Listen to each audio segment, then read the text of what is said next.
Bismillahirrahmanirrahim. Alhamdulillahi rabbil alamin. Salatu wassalamu ala Rasulillah ma ba'd. Allahumma anfa'na bima 'allamtana wa 'allimna ma yanfa'una wa zidna ilman. Assalamualaikum warahmatullahi wabarakatuh. Alhamdulillah, kita kembali memuji dan mengagungkan Allah Azza wa Jalla.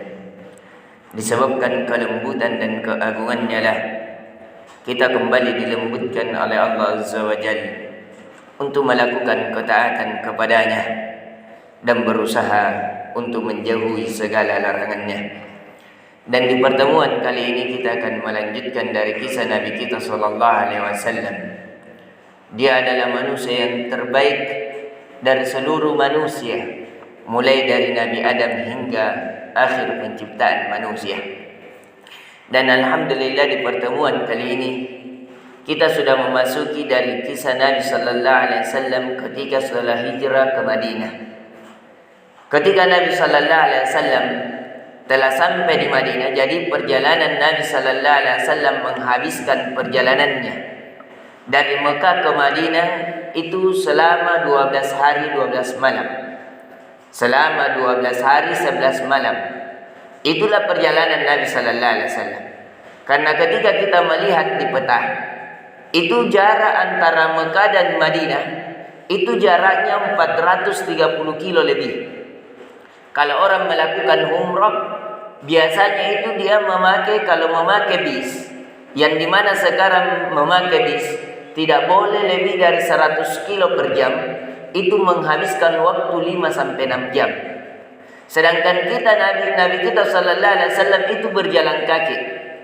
Yang dimana ketika kita melihat perjalanan kaki Nabi sallallahu alaihi wasallam itu bukan perjalanan yang lurus saja, tapi dia menanjak dan menurun karena dia lewati dari gunung-gunung. Yang dimana ketika Nabi bersembunyi di Bukit Sur, di Gua Hira, itu perjalanannya saja ketika kita mau menghabiskan waktu untuk naik ke gua tersebut itu bisa menghabiskan 3 jam. Dan itu hal yang sangat berat disebabkan di puncak gunung, disitulah Nabi sallallahu alaihi wasallam bersembunyi selama 3 hari. Dan di sini kita juga mengambil pelajaran bagaimana pengorbanan Nabi kita sallallahu alaihi wasallam sehingga kita bisa merasakan nikmatnya keislaman di hari ini. Ketika Nabi sallallahu alaihi wasallam sampai di Madinah, maka penduduk kota Madinah sangat berbahagia dengan kedatangan Nabi sallallahu alaihi wasallam. Sampai-sampai di seluruh penduduk kota Madinah semua menginginkan bertetangga dengan Nabi sallallahu alaihi wasallam. Mereka mewakafkan sebagian dari harta-harta mereka, memberikan kepada Nabi, bahwa ya Rasulullah, engkau tinggal di samping saya saja. Ini tanah saya berikan kepada engkau. Begitulah semuanya. Yang satu mengatakan demikian, yang lain juga mengatakan demikian. Akan tetapi Nabi sallallahu alaihi wasallam mengatakan, biarkanlah unta ini dia memilih di mana. Artinya Nabi sallallahu alaihi wasallam membiarkan untanya masuk ke dalam kota Madinah dan membiarkan unta tersebut singgah di mana tempat singgah unta tersebut. Itulah yang dipilih Nabi sallallahu alaihi wasallam sebagai tempat tinggalnya. Mengapa? Agar tidak mengkecewakan satu dari yang lainnya. Akhirnya Nabi sallallahu alaihi wasallam melihat dari unta tersebut berderung. Berderung itu singgah duduk. Dan kebiasaan unta, kalau dia sudah singgah duduk, maka dia akan sulit lagi berdiri. Disitulah yang dipilih dari yang sekarang namanya Masjid Quba. Masjid Quba adalah masjid pertama kali Nabi sallallahu alaihi wasallam datang ke Madinah. Dan orang yang melakukan umrah insyaallah akan ada perjalanan ke sana. Dan semoga semua para jemaah kita dan kaum muslimin sempat ke sana. Jadi di kota Madinah ada namanya Masjid Quba. Masjid Quba itu dekat dari Masjid Bilal. Perjalanannya dari kota Madinah itu, Masjid Madinah itu tidak terlalu jauh, hanya beberapa menit, tidak sampai setengah jaman. Itu perjalanan Masjid Quba. Di Masjid Quba ini dia adalah masjid yang pertama kali ketika Nabi datang di kota Madinah, Kemudian Nabi sallallahu alaihi wasallam membangun masjid di situ. Nama tempat ini itu seorang yang bernama Al-Ayyub Al-Ansari. Abu Ayyub Al-Ansari yang memiliki tanah. Dia adalah tanah seorang anak yatim. Tanah seorang anak yatim. Dan disitulah Nabi sallallahu alaihi wasallam membangun masjid. Jadi hal yang paling pertama ketika Nabi sallallahu alaihi wasallam tiba di Madinah adalah membangun masjid yang namanya Masjid Quba.